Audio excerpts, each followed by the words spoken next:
George Digianni Train Station Fitness Show. In the studio with me is Tina Bernet Allen. By the way, did you get that email? Craig? Yes, I did. Good. Yes. Just want to make sure Waiting you for saw his that. Contact. Good deal. Yep. And then in the studio is also Dave Welek. We've been friends for about 17, 18 years.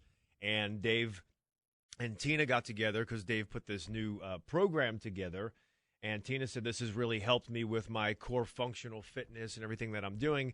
And while it's called Black Dragon Yoga, it's not simply yoga. So for the guy who's not a yoga person, there's something you may want to listen to about how this may help you in your sport of choice or athleticism, if you will.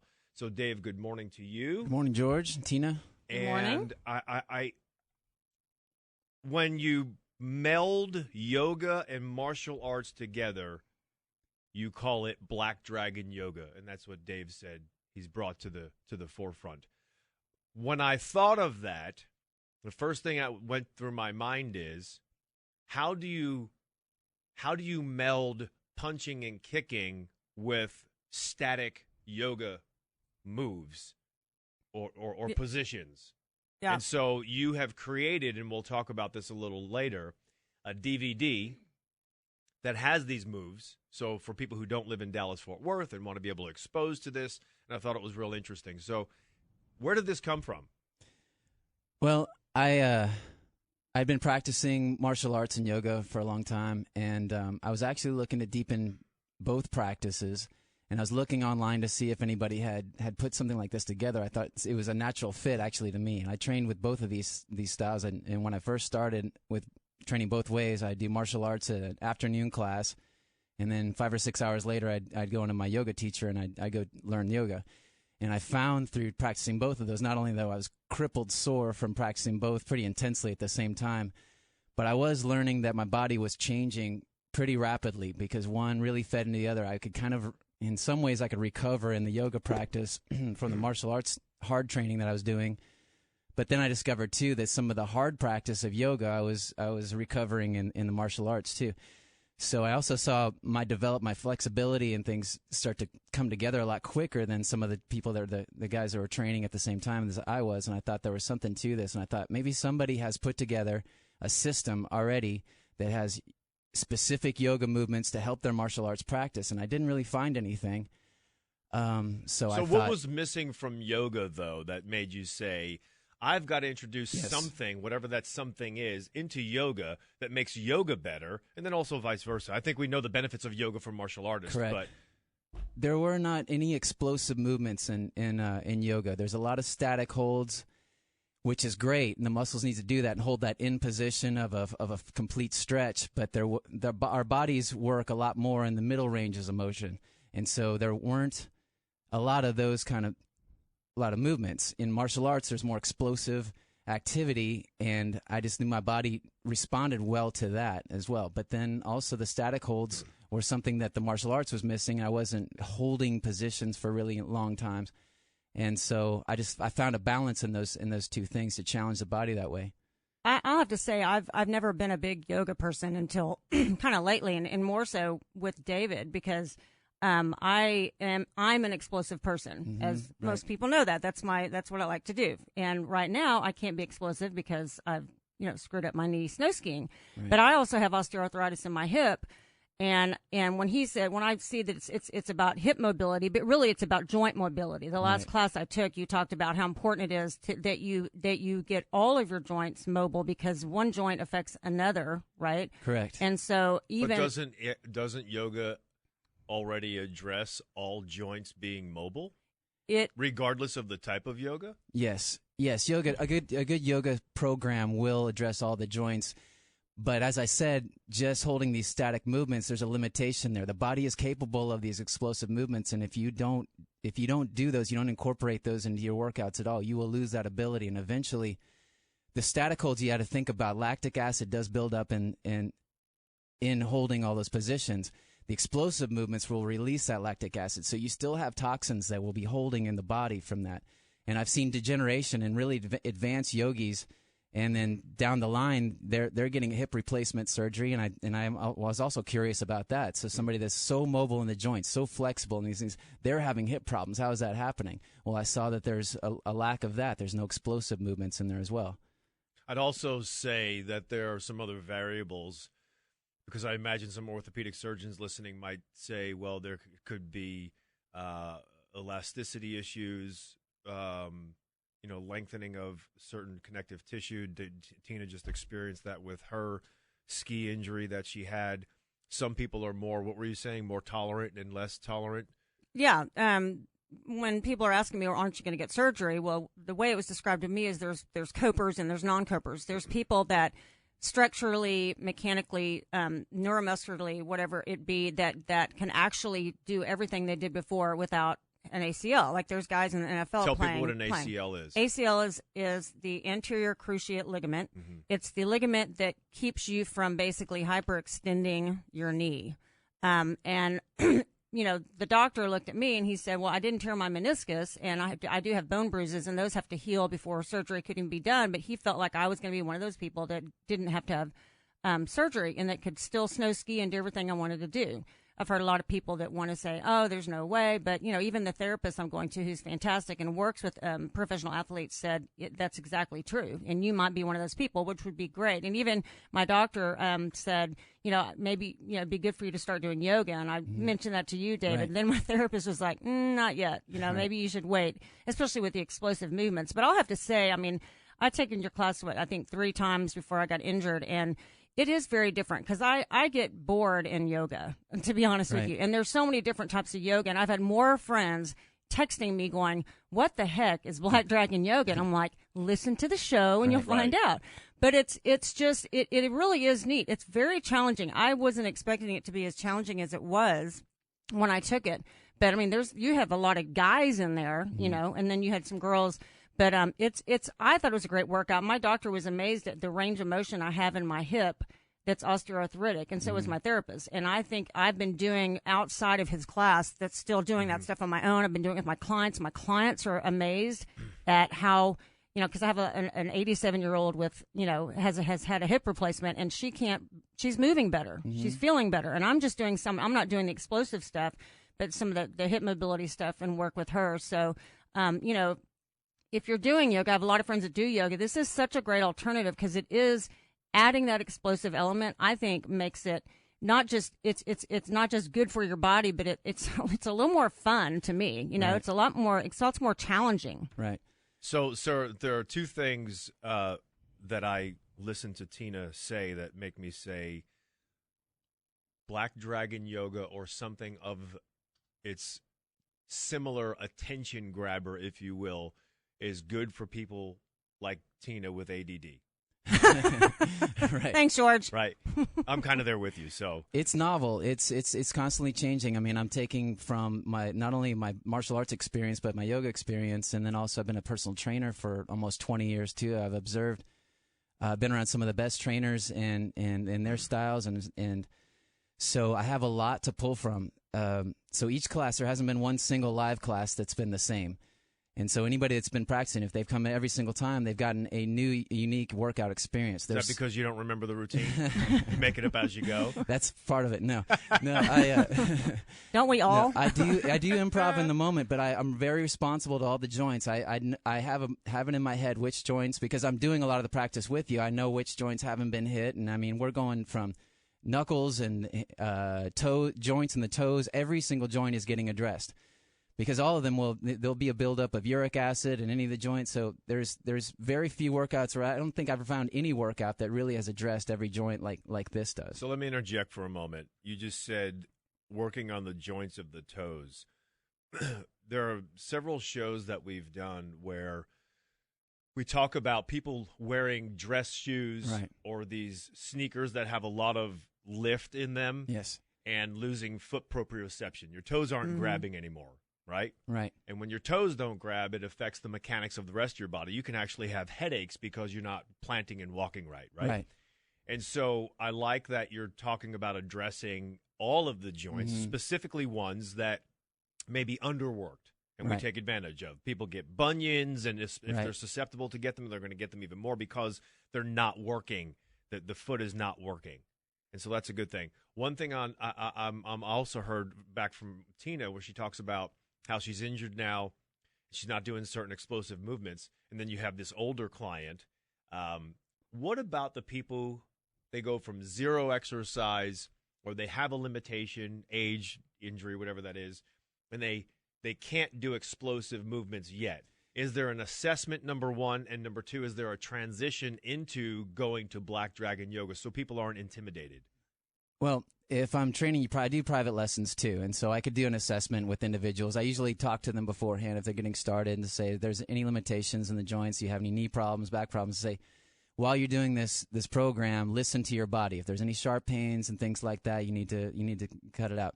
So a lot of the movements, I do vary tempos too. So there's explosive movements and then there's slower movements, so that you can build up to be able to do the explosive things. I'm very encouraging of everybody just listen to their bodies, and if they feel like something doesn't feel right to them, then either cut out of that movement, don't do it, or do it slower. In the DVD, I have a short practice, which is only about a 15-minute routine. And most people with decent mobility should be able to do that. And so the DVD might be a good thing to prep you for coming to the class. And I watched the DVD. It was a nice DVD, and I like the music in it. David created the music for it as well. Tell people where they can get the DVD and look at it. Okay, the DVD. Well, you can go to my website. It's blackdragonyoga.com. And the DVD is available as well as the CD. I did compose all the music. I was wanting to get somebody else to do the music for it, and I was wanting to get other people to edit the DVD for me. But I found the people I was getting weren't exactly seeing it as I saw it, the vision I had. And so I have a background in film and video.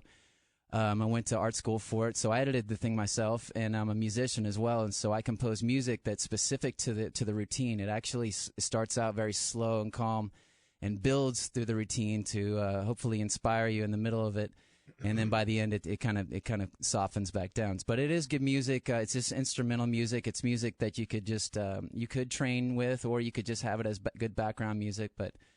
What comes to mind also, David, I'm one of these guys who I love to do brainstorming and mastermind sessions, if you will, and this just came to mind also.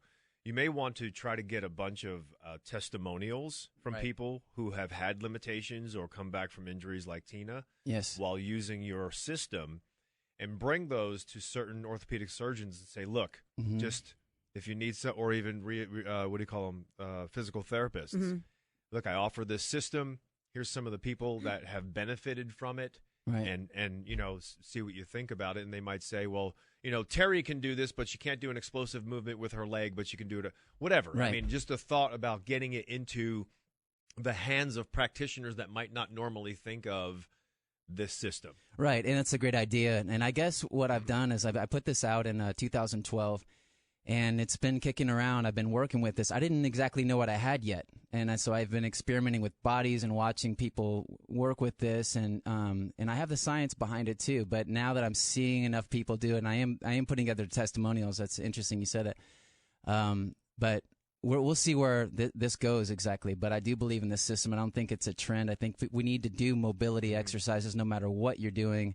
If you're training in any capacity at all, you're putting yourself in risk for injury, and this is something that can prevent injury in prehab, we call it, injuries.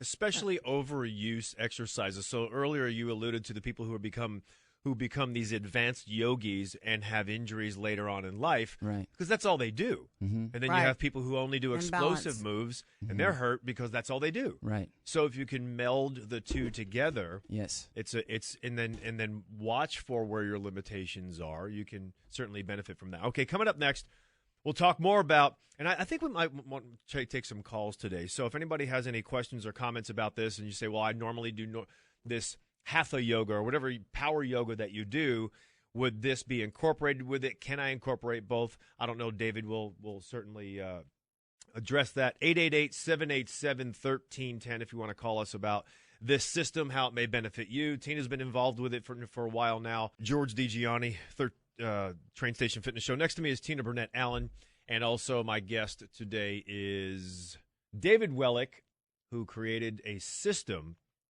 called Black Dragon Yoga. Black Dragon Yoga is where he melded both yoga and martial arts together, and it's helping people with limitations in rehabilitation. And he found out that people who perform only one part of the system often wind up having injuries over a period of time, even if you're just performing yoga. So it's great to allow the body to move and be explosive and to be slow and static and stretch all within one system. So you can look at his website, blackdragonyoga.com.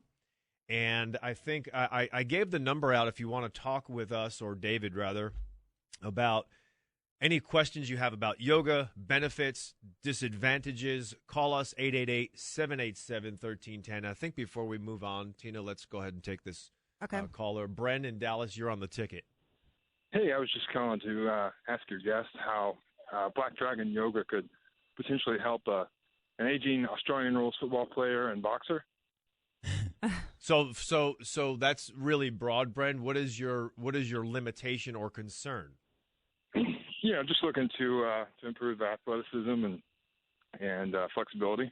So you don't have limitations? Talking about those two sports, you're not having limitations? Well, everybody's got limitations, George. I mean, because if you've played, if you know anything about rugby and certain sports, and being an Australian, you guys are like the toughest of tough, and you're constantly injured. So I want to hear about all your 3,500 injuries. Well, I've got both ACLs repleted. There we go. There you go. I've had microfracture, and that didn't take. So then they did a cartilage graft, where it was on my medial femoral condyle, but that's about it.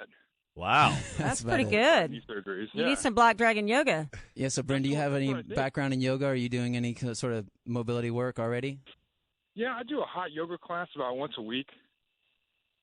And That's so a whole different so ballgame. what limits you to doing it once a week? Do you feel you gain benefit from it, or do you think that you'll gain benefit from it? And I do mean that literally. There's two different thoughts there. I think I'll gain benefit, so once a week is fine because I'm sweating a lot, or I am gaining benefit. These are the results it's shown up as.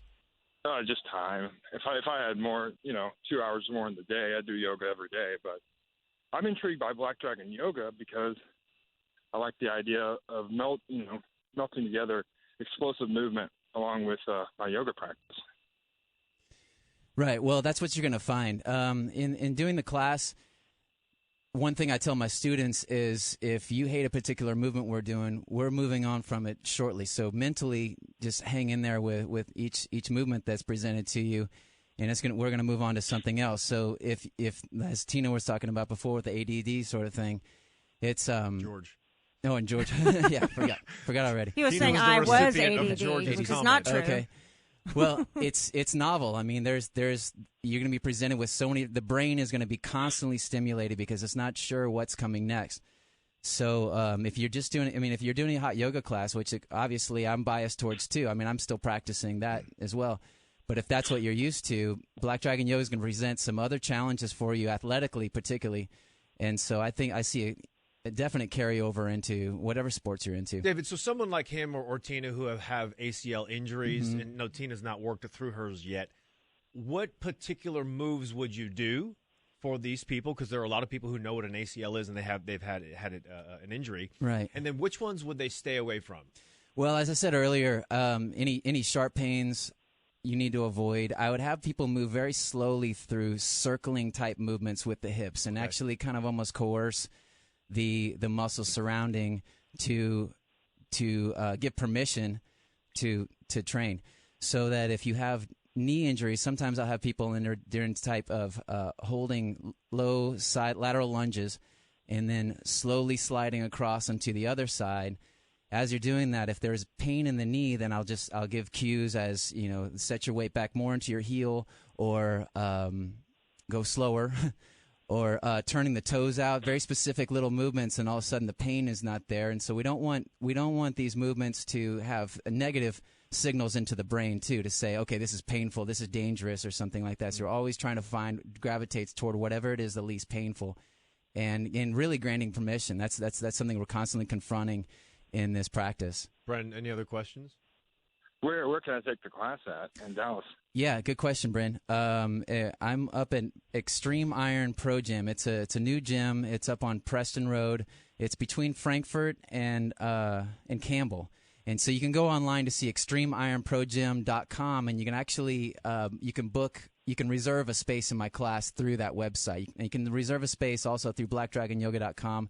You can get all that information there, where the location is and that. And I'm on Instagram and Twitter too. So just blackdragonyoga.com sort of theme. He also does private lessons as well. I do. Thanks, Yes. guys. I'll hang up and listen. Thanks, Appreciate it. Bren. Thanks, Bren. So let's keep this as if we're talking to a 9-year-old. What are joint mobility exercises? Okay. What does that mean? Okay, joint mobility exercises are basically, it comes from an understanding of why these joints have been put on our body in the first place. So you look at the shoulder, it's a ball and socket joint. So what you want to do with a joint mobility exercise in the shoulder is to move it through all its proper ranges of motion. So that might involve circling motions, lateral movements, just taking your shoulder and lifting up just out to the side, stretching out as far as it can go. But with the joint mobility exercises versus just static stretching is the body is constantly in motion. Static stretching is you're holding a stretch for a given amount of time, for 30, 45 seconds, something like that. But you're also you're just holding that stretch at the end point of that muscle's range of motion. With joint mobility exercises, you're moving in between those two extremes. So, which is where the body is most of the time in the day. And that's what joint mobility exercise is. Well, and so many people still do so much static stretching, and but Talk I know about static stretching. What does it look like? It's just holding. It's like, say you're stretching your hamstring, and you see people sitting down, bending over, and then just holding or propping their foot up on an elevated surface, and then bending over and just holding and holding. And sometimes you see them bouncing, which we know is really not good to do. But like Webster and I've all talked a lot about, he's a huge encourager of dynamic movements, and dynamic stretching is actually because too much static stretching actually can end up hurting you and cause more problems, and especially if you're doing it before an athletic sport or something, it can actually increase your risk of injury because it weakens the muscles and Weakens creates the too much. joints. Correct. Weakens, Yeah. right. And so talk about dynamic stretching. What does that look like? Same thing with the leg up. It's like you're saying, it's more of a flowing movement. You're in constant motion. You're not sitting there holding for a minute or more, or whatever it is. It's a constant movement where you're hitting a stretch position, but you're moving through it, right? Correct. Yeah. And another thing that I didn't get to mention yet is in joint mobility exercises, synovial fluid is released in the joints, which lubricates the joints. So we have these little ducts that are in each one of our joints. And they're synovial. Quack, quack, quack. I knew you were going to say something like that. I started to say ducks. They're ducks. Ducks with a T, not a K. Well, in a static stretch, the synovial fluid is not. Quack, quack, Sorry, quack. No more joint him. produced. Just ignore him. But so you just got to think about that the muscle is getting this fluid in the joint, and anytime you can increase that, you increase circulation in the joint. It's just a much more healthy and productive and protective way of taking care of our bodies. So synovial fluid is if that's not released, and it's not going to be really challenged to be released in a static stretch, then you're not going to get that overall joint mobility and protection that we're looking for these practices. Right. If you have any questions or comments about yoga in general or martial arts or how David melded the two together, call us 888-787-1310. I'd like to hear from people who have performed yoga and become injured. Which is a lot of people. There's a lot of people who don't admit that. And that, I think, and I'm not saying yoga is bad by any stretch of the imagination, is part of the pun, but there are so many people who become that's all they do. Well, that's all they do. A lot of it is that's all they do. There's this benefit for a long period of time. They've lost weight. They've gained increased range of motion. They're stronger. They can do a push-up now, let's say, and all of a sudden a year or years go by, and now there's issues. Well, I'll tell you though, I've brought on a few clients, girls that have all they've done is yoga, and I get them doing some strength training and functional work, and they're so out of balance. I mean, I'm finding areas, especially like in the hips and glute region and hamstring, where their function is not good and they're very weak. So What about back, like lats, and just the whole back, because you're not getting that pull. You're not getting a one-arm row. You're not getting any pull downs, anything like that in yoga. Do you find that there are weaknesses there? Yes. Yeah. I mean, something like I had a girl do just bend over, not a lot of weight, bend over, like kind of like you're doing a straight-legged deadlift, and do a rowing motion, just holding dumbbells. And her back was hurting, and I mean, it was so hard for her just to be in that position. Now that's a tough position to be in, and you do have to be strong. But I was kind of doing specific exercises to find her weaknesses, and I found that there was just a lot of imbalances. And so I think that, again, the idea, as we always speak about, is you can't just do one thing all the time and expect to be balanced. You're going to be out of balance. And I think with this Black Dragon Yoga, incorporating this into your weight training, because none of it's done with resistance. It's gravity resistance. Right. You're not It's holding body weight. weights. Because I always tell people, when you talk about moving in the full range of the joint, that's not something you want to do if you're holding a weight. Let's break that down for a moment. There's also this marketing and misconception about a full range of motion. Right. All right. Each one of us in this room have different full ranges of motion. Right. So it's not only do we have different range of motion, but we have a different full range of motion. And that really bothers me, because there are so many people that say, well, no, you're not stretching enough this way, or your optimal goal is to look where I am. Right. And that's dangerous. Right. Correct. And that's not an issue in my class and how I teach, because it's going to look different. I have a guy I can think of right away that has a torn bicep, and he's doing arm circles that don't look like everybody else's arm circles, but I encourage him. He's doing elbow circles. He can't straighten his arm. Right. So it is personal. It's you go to whatever your full range of motion is. It doesn't have to look like what mine is. And if it changes, great. Correct. If it doesn't, then that's fine. It's optimal for you. Let's get to our next caller. Let's go to Pat in Waxahachie. You're on the ticket. Good morning. Good morning. I guess the question that I have is, I'm aging. I'm over 60 years of age, and this past summer, I had my right knee opened up 3 different times in major operations. Found some of an infection in it. They were going to take one OB out, put a new one in. Long story short, I still have swelling in that knee, and you talked about full range of motion. I can straighten my knee out. I can bend it back. I can do everything, other than the fact that it's overproducing synovial fluid for whatever reason. Would yoga benefit myself? Yes, it definitely would. It's all in finding the right teacher for you. You're in Waxahachie, so I would. I would not come out there. I would not be able to come out there, but the DVD certainly there's a warm up on there, 15-minute that you could find something that you could do with that and just build up to it. I mean, the routine that I have is I haven't met anybody that's just been able to just blow through it their first time. It's something that's you need to build up to it, and I don't expect anybody to be able to do it. All of it right away. But I would say for you, I might check out a yoga studio locally and see what you're able to do. It certainly can. I think it can help for sure.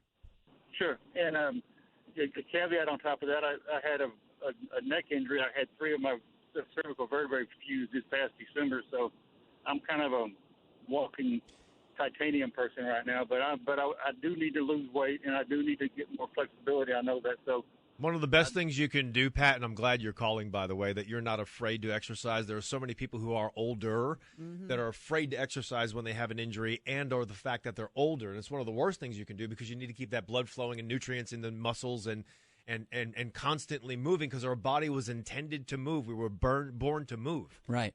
We're adaptive organisms too, and that's another piece of this is that we need to constantly be to challenge ourselves in different ways. And the body does work on a use it or lose it principle. If you stop using doing certain activities, you will not be able to do them down the line. It'll be very difficult for you to go back into those. So coming up next, we'll talk more with David Welek on Black Dragon Yoga. You go to his website, blackdragonyoga.com.